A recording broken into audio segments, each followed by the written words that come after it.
Donc je m'appelle Olivier Longchamp, j'ai 32 ans. Je viens de terminer une thèse en histoire qui porte sur l'histoire des finances publiques en Suisse après la Deuxième Guerre mondiale. Ça c'est la version compliquée, la version un peu plus simple à comprendre, c'est au fond comment la Suisse est devenue et est encore aujourd'hui un paradis fiscal, ou disons une place financière qui a plusieurs traits, 3 traits déterminants d'un paradis fiscal. J'ai fait des études à l'université de Lausanne en histoire, en géographie et plusieurs autres domaines à côté, troisième branche. J'ai ensuite j'ai été assistant dans cette même université à la section d'histoire aussi en HEC. Et puis là, ça fait maintenant, après un petit passage à Berne au document diplomatique suisse où j'ai travaillé un peu plus d'une année, j'ai commencé à travailler à la déclaration de Berne à Lausanne en avril passé, il y a donc 7 mois exactement. Je suis, du point de vue de mon ancrage social, parce que c'est ça au fond qui est important quand on essaie de comprendre les gens, je suis le produit typique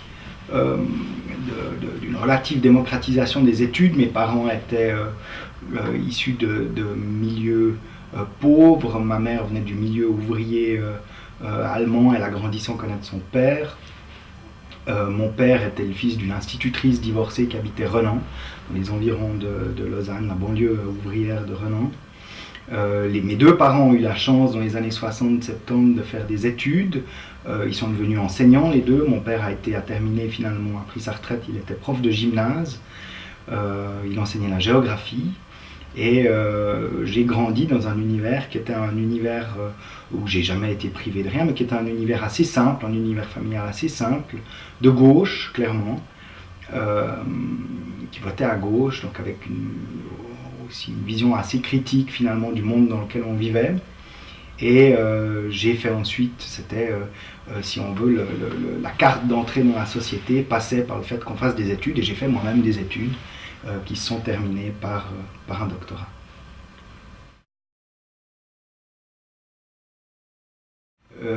Moi, ce que je trouve intéressant à la base, c'est de comprendre le monde, c'est d'essayer de comprendre un peu comment le monde fonctionne, de comprendre le monde aujourd'hui. Et puis si j'essaye de faire ça, c'est compliqué aujourd'hui de comprendre le monde parce que on voit bien qu'à partir du moment où on essaye de capter de la réalité aujourd'hui, on n'en a que des images, on arrive à en avoir que des fragments, on est obligé d'essayer de regarder quel type d'information on arrive à obtenir, mais l'information est morcelée, il y a des énormes asymétries d'informations dans le monde dans lequel on vit, entre les informations que moi j'ai, les informations qu'ont des personnes qui ont, suivant la place qu'elles ont dans la société, un banquier par exemple, ou un politicien, n'ont pas du tout le même type d'informations que moi. Et l'histoire, en fait, ça sert justement à essayer de résoudre ça en partant du principe qu'il y a un certain nombre de structures qui agissent aujourd'hui, qui ne sont pas nouvelles, qui sont des structures qui existaient déjà avant, qui sont des structures qui ont interagi à d'autres époques. Et puis après, c'est le pari un peu par analogie, c'est l'histoire du médecin légiste, c'est le pari du médecin légiste. L'historien, en fait, c'est un médecin légiste, c'est un type qui arrive, au fond, à essayer de décortiquer ce que c'était que la société d'il y a 30 ans, par exemple, et puis à essayer de se dire, au fond, en comprenant comment cette société d'il y a 30 ans, alors qui est clair, c'est évident, c'est une société morte, mais en essayant de décortiquer cette société morte, on arrive à comprendre, et on arrive à comprendre un petit peu comment elle fonctionnait. Et puis du coup, on peut partir du principe que, comme les structures actuelles ne sont pas forcément différentes, ou pas forcément très différentes de celles d'il y a 30 ans, ou du moins on arrive à essayer de saisir ou d'appréhender en quoi elles ont pu changer, alors par homologie, on peut essayer de mieux comprendre le monde dans lequel on vit maintenant. Alors,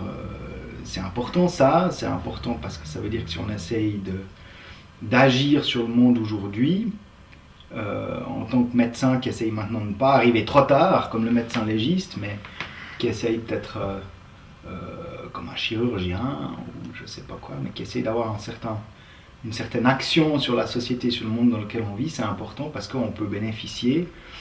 en tant qu'historien, des enseignements de ce que nous dit, au fond, les corps décédés de la société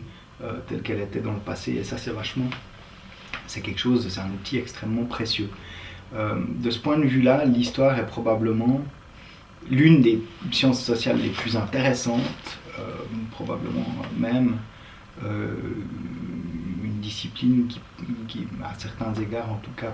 peut primer sur les autres sciences sociales, ne serait-ce que parce que justement on peut à peu près faire l'histoire de tout et de n'importe quoi. Que ce soit l'histoire des mathématiques ou que ce soit l'histoire, à la limite, une histoire des comportements, une histoire de beaucoup de choses. On peut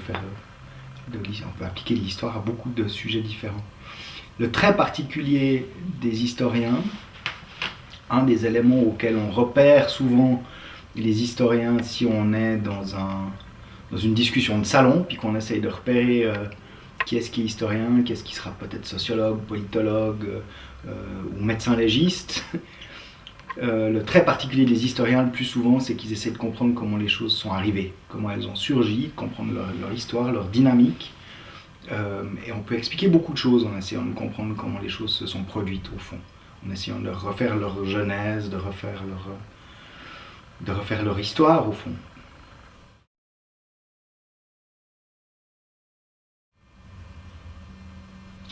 Bon, à mon avis, il ne faut pas se leurrer sur le fait que c'est un travail de très longue haleine de produire de l'histoire. À la limite même, le fait de produire effectivement de l'histoire, c'est-à-dire de réussir à avoir une attitude où on arrive à soi-même diffuser sa propre vision historique ou le résultat, les conclusions auxquelles on est arrivé par ses propres recherches, peut-être même en amont déjà simplement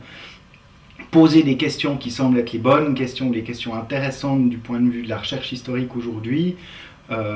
C'est le terme d'un long processus, d'un très long processus, difficile. Ça demande du temps, c'est quelque chose qui demande énormément de temps. Il faut beaucoup lire, il faut avoir la possibilité de se tenir au courant de l'état de la recherche. Mais il y a des tas d'autres façons de faire de l'histoire, au fond, en essayant peut-être un peu à la petite semaine, un peu en essayant de réfléchir comme ça à brûle-pourpoint, d'adopter sur les choses et sur le monde qui nous entoure un point de vue historique. Puis ça, c'est, disons, dans une acception large, c'est aussi faire de l'histoire. Et ça peut se faire de plusieurs façons différentes. Le truc qui me semble être, au fond, de ce point de vue-là, déterminant, c'est d'être capable de faire réagir une situation qui est une situation actuelle, quotidienne,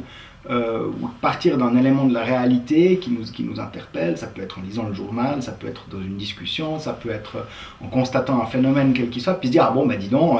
il y a 20 ans, il y a 30 ans, il y a 2 siècles, il y a 5 siècles, ou même encore peut-être plus longtemps, ça se serait passé autrement, puis d'essayer de commencer à réfléchir, fantasmer, mais au fond, comment ça se serait passé, et puis pourquoi ça se serait passé si différemment, et puis aussi quelles sont peut-être les ressemblances, quels sont les éléments qui sont restés les mêmes, qu'est-ce qui n'a pas changé depuis. Et ça, c'est une bonne dynamique, je pense, pour essayer de faire de l'histoire, ou de faire de l'histoire en dehors d'un contexte, disons, académique, où on essaye de produire de la recherche, et où on produit avant tout pour ses pairs, donc d'entrer dans un débat historiographique concret, avant même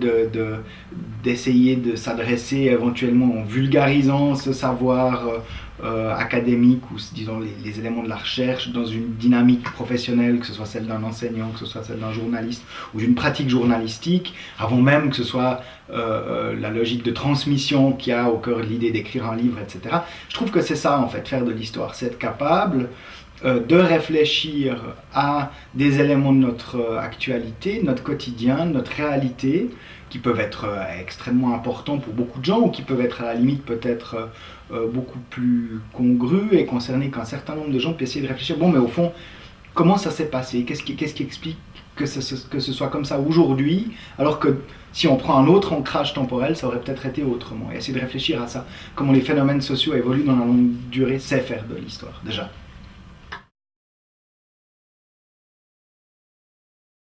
Ce que j'attends d'un livre d'histoire suisse, c'est d'abord ce que j'attends de n'importe quel autre livre d'histoire, c'est qu'il ait un point de vue, et si possible un point de vue critique, c'est-à-dire que l'auteur me dise, bon voilà, moi je vois l'histoire suisse d'une certaine façon, voilà les questions que je me pose, et voilà la façon dont je peux essayer d'y répondre, voilà les réponses que moi j'apporte aux questions que je me pose aujourd'hui par rapport à l'histoire suisse. Ça, c'est la première chose que j'attends, mais c'est le cas pour un livre d'histoire suisse, c'est le cas aussi pour n'importe quel autre livre d'histoire. La deuxième chose que j'attends, peut-être ce qu'il faut préciser encore par rapport à cette première chose, c'est donc que ça situe ce livre d'histoire dans un paysage dans lequel beaucoup de gens écrivent des livres d'histoire, beaucoup de gens publient, et j'attends donc d'abord de la personne qui publie un livre d'histoire qui se positionne clairement dans ce paysage. Ça, c'est la première chose. La deuxième chose que j'attends d'un livre d'histoire, c'est qu'il essaye de se demander, au fond, quels sont les éléments vraiment importants pour comprendre la Suisse d'aujourd'hui. Donc c'est une démarche réflexive qui suppose qu'on essaye de se demander, aujourd'hui la Suisse, qu'est-ce que c'est ? Alors c'est pas par ça qu'on va forcément commencer le livre, mais c'est une démarche qui va être à la base, probablement, de la démarche d'écriture, de la démarche de rédaction, de la construction du plan, essayer de réfléchir, bon, aujourd'hui, au fond, la Suisse, du point de vue social, économique, culturel, politique, social, qu'est-ce que c'est, qu'est-ce qui la caractérise, et puis ensuite, essayer de se dire, ok, comment on en est arrivé là ? Comment on en est arrivé là, et qu'est-ce que l'histoire peut nous expliquer par rapport à ça ? Ça, c'est la deuxième chose que j'attends d'un livre d'histoire suisse. La troisième chose que j'attends d'un livre d'histoire suisse, c'est qu'il soit capable de discuter de l'histoire suisse. Et non pas seulement de l'histoire suisse en tant qu'histoire, mais en tant que quelque chose qu'on a fabriqué, en tant qu'une fabrication. Donc, être capable, après avoir réussi à se positionner dans le champ de l'histoire suisse, après avoir réussi à nous tracer les principaux éléments de l'histoire suisse qui expliquent de l'avis de son auteur ce qui explique ce qu'est la Suisse aujourd'hui, j'aimerais qu'ensuite il m'explique comment l'histoire de la Suisse a été faite. Et ça, c'est probablement la chose la plus difficile aujourd'hui pour un livre maintenant spécifiquement d'histoire suisse, parce que cette histoire est une histoire qui s'est faite de façon assez peu semblable à ce qu'on a eu pour les autres pays européens, les pays qui nous entourent. Le processus de fabrication de l'histoire suisse est une histoire qui est souvent très consensuelle, dans laquelle, au fond, les points de vue qui sont émis sont souvent les mêmes, où il y a peu de discussions, où la littérature est pauvre. On est dans une situation, encore récemment, on discutait avec un prof allemand, où en Suisse, après la Deuxième Guerre mondiale, au fond, on a relativement peu d'ouvrages qui sont des ouvrages d'histoire un peu généraux, qui ont été faits effectivement sur la base d'archives, produits selon les canons de la discipline histoire académique, disons. On a peu de choses, et pour un prof allemand, c'est inimaginable. Il y a des dizaines et des dizaines. Le problème du prof allemand, c'est de s'orienter dans une jungle. Le problème de l'historien suisse, c'est souvent, au fond, de réussir à traverser le désert du point de vue de la littérature secondaire. Et ça, j'aimerais qu'on m'explique pourquoi, et c'est la dernière chose probablement que j'attends d'un livre d'histoire suisse. Après, les autres choses, mais c'est peut-être pour moi des choses qui sont accessoires, mais évidemment agréables, c'est que ce soit bien écrit, qu'on arrive à lire ça de façon simple, qu'on comprenne ce que l'auteur veut dire, et puis que ce soit solide, surtout scientifiquement. Mais ça, on l'attend à partir du moment où on parle d'un livre d'histoire, effectivement, et pas d'une histoire.